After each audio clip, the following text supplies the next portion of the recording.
बहुत समय पहले की बात है। एक प्राचीन भूमि में जो धर्म और ज्ञान के प्रति समर्पित थी, एक महान ऋषि मृकंडू और उनकी पत्नी मरुदमती रहते थे। उनका जीवन तपस्या और भक्ति में व्यतीत हो रहा था, लेकिन उनके हृदय में एक गहरी इच्छा थी। वे संतान सुख की अभिलाषा रखते थे। वे दिन रात भगवान शिव की आराधना करते, कठोर तपस्या करते, इस आशा में कि भगवान शिव उन पर कृपा करें। मार्कंडेय पुराण के अनुसार उनकी भक्ति इतनी शक्तिशाली थी कि वर्षों की तपस्या के बाद भगवान शिव स्वयं प्रकट हुए। दिव्य प्रकाश से जगमगाते हुए भगवान शिव ने उन्हें एक विकल्प दिया। उन्होंने कहा, तुम्हारे पास दो विकल्प हैं। या तो एक ऐसा पुत्र होगा जो अत्यंत बुद्धिमान और आध्यात्मिक होगा, परंतु उसकी आयु केवल 16 वर्ष होगी, या फिर एक ऐसा पुत्र होगा जो दीर्घायु होगा, परंतु उसमें ज्ञान और भक्ति की गहराई नहीं होगी। मृकंडू और मरुदमती ने बिना किसी संदेह के बुद्धिमत्ता को आयु पर वरीयता दी। उन्होंने सोचा कि भक्ति और ज्ञान से पूर्ण एक अल्पायु जीवन भी एक महान आशीर्वाद होगा। शीघ्र ही उनके यहाँ एक पुत्र का जन्म हुआ, जिसका नाम उन्होंने मार्कंडेय रखा। बाल्यकाल से ही मार्कंडेय में अद्भुत बुद्धिमत्ता, करुणा और भक्ति के गुण थे। वे अपने माता पिता को अपार आनंद प्रदान करते थे। उनका मन आध्यात्मिक ज्ञान और तपस्या में रम गया। विशेष रूप से वे भगवान शिव के प्रति अत्यधिक समर्पित थे, परंतु उनके माता पिता को यह ज्ञात था कि उनके पुत्र की आयु केवल 16 वर्षों तक सीमित है। जैसे जैसे उनका 16वां जन्मदिन निकट आया, मृकंडू और मरुदमती अत्यंत दुखी रहने लगे। अपने माता पिता के कष्ट को देखकर मार्कंडेय ने भगवान शिव की कृपा प्राप्त करने का संकल्प लिया।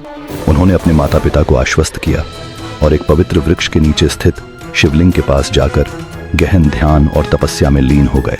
दिन रात वे भगवान शिव के नाम का जाप करने लगे। जब 16वें वर्ष का अंतिम दिन आया, मृत्यु के देवता यमराज ने मार्कंडेय की आत्मा को ले जाने के लिए प्रकट हुए, परंतु मार्कंडेय अपनी साधना में गहराई से लीन थे। वे शिवलिंग को अपनी बाहों से कसकर पकड़े हुए थे और भगवान शिव के नाम का जाप कर रहे थे। शिव पुराण के अनुसार जब यमराज ने मार्कंडेय से कहा कि उनका जीवन समाप्त हो चुका है, तब भी बालक का तप अटूट रहा। उनकी भक्ति इतनी दृढ़ थी कि ऐसा प्रतीत हो रहा था जैसे स्वयं भगवान शिव उनके भीतर उपस्थित हों। यमराज ने उन्हें नियति स्वीकार करने को कहा, परंतु मार्कंडेय का समर्पण और अधिक गहन हो गया। वे शिवलिंग से लिपट गए, मानो उनकी आत्मा उसी से जुड़ गई हो। यमराज क्रोधित हुए और उन्होंने अपना मृत्युपाश फंदा फेंक दिया। यह जलती हुई शक्ति से भरा हुआ था। जैसे ही मृत्युपाश मार्कंडेय को छूने के लिए बढ़ा, वह केवल बालक को ही नहीं बल्कि शिवलिंग को भी बांध चुका था। उसी क्षण धरती कांप उठी, मंदिर हिलने लगा और तभी शिवलिंग से एक प्रचंड प्रकाश निकला। आकाश बिजली से भर उठा। भगवान शिव अत्यंत क्रोधित थे। उनकी तीसरी आंख से अग्नि निकल रही थी और उनके त्रिशूल से विद्युत लहरें प्रवाहित हो रही थीं। उन्होंने अपने त्रिशूल से यमराज पर वार किया, जिससे वे वहीं धराशायी हो गए। भगवान शिव ने घोषणा की, यह बालक मेरा परम भक्त है, इसे कोई भी मृत्यु नहीं छू सकती। मैं इसे अमरत्व का आशीर्वाद देता हूँ।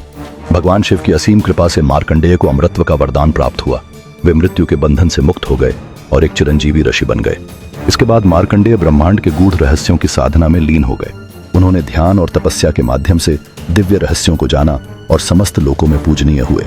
भागवत पुराण के अनुसार मार्कंडेय ने एक दिव्य अनुभव प्राप्त किया।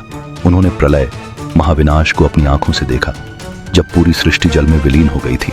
उन जलराशियों के बीच उन्होंने भगवान विष्णु को योग निद्रा में लेटे हुए देखा, जिनकी गोद में शिशु रूप में स्वयं भगवान श्री कृष्ण विराजमान थे। यह दृश्य सृजन, पालन और संहार के अनंत चक्र का प्रतीक था। महर्षि मार्कंडेय युगों तक जीवित रहे। उनकी भक्ति और ज्ञान की गाथा समस्त लोकों में गूंजती रही। उन्होंने देवताओं, राजाओं और साधकों को ज्ञान प्रदान किया। उनका जीवन एक आशा का दीपक बन गया, जो यह संदेश देता है कि सच्ची भक्ति मृत्यु को भी परास्त कर सकती है। उनकी कथा हमें यह सिखाती है कि ईश्वर की पूर्ण शरणागति हमें जीवन और मृत्यु के बंधनों से मुक्त कर सकती है। सत्य और भक्ति की शक्ति इतनी अपार होती है कि स्वयं मृत्यु के देवता को भी झुकना पड़ता है।